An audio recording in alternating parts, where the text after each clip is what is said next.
Good morning, all. Camelback Trading 2724 coming to you this Tuesday morning, December 3rd. We're looking at yesterday's market profile of the SPY ETF and where we're trading today. Bunch of things to get to.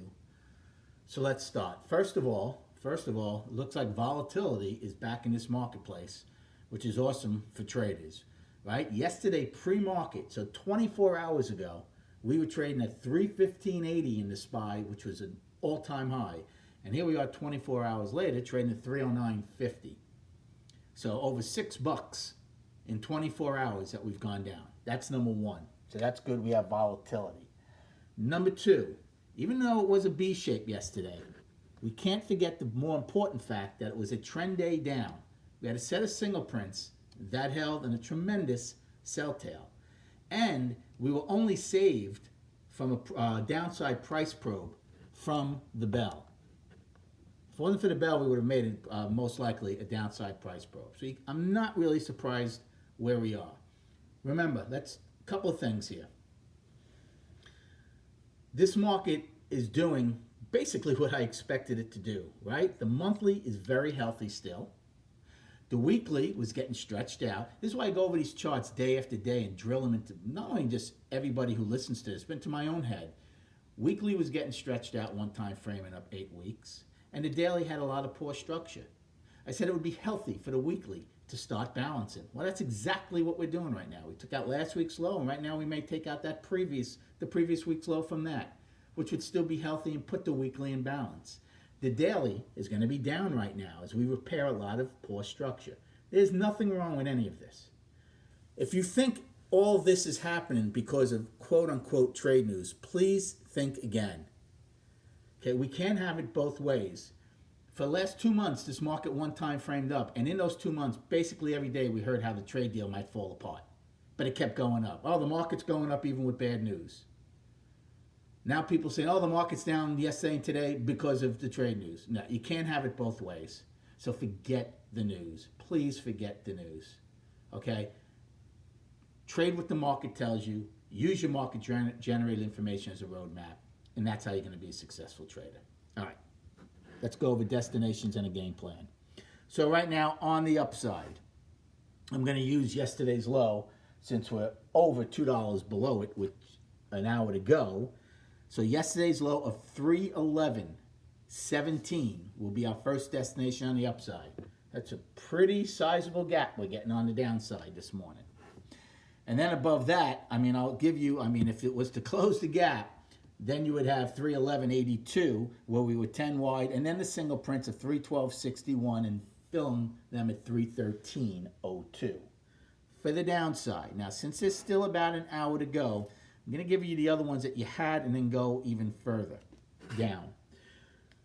310.81. Actually, 310.81 was 9 wide on the 22nd. Right now we're opening $1.60 below that. If we do, that will be your first destination on the upside, actually.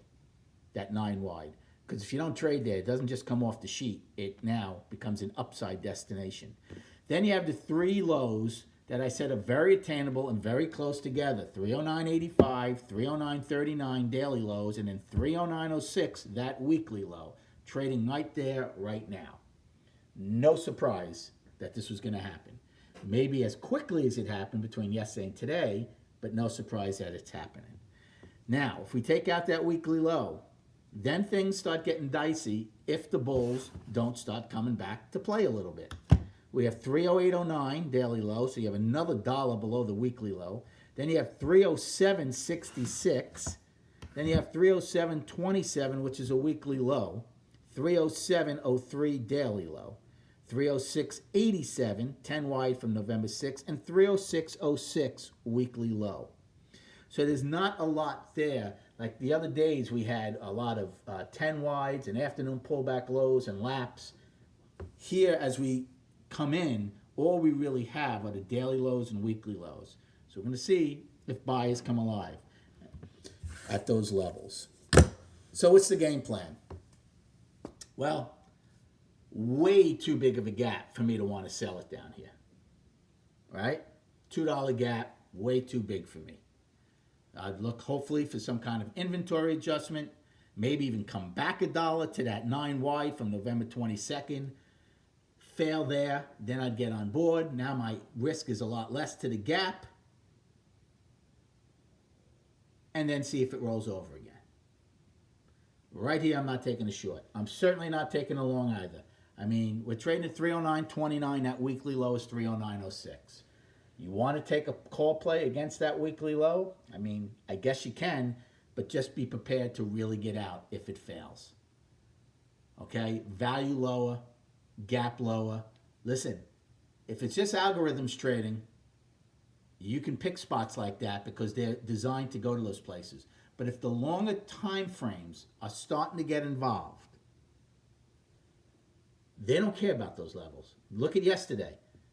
ABCD wiped out a tremendous amount of destinations and reference points from, I believe, the 25th and the 26th, where there were buyers.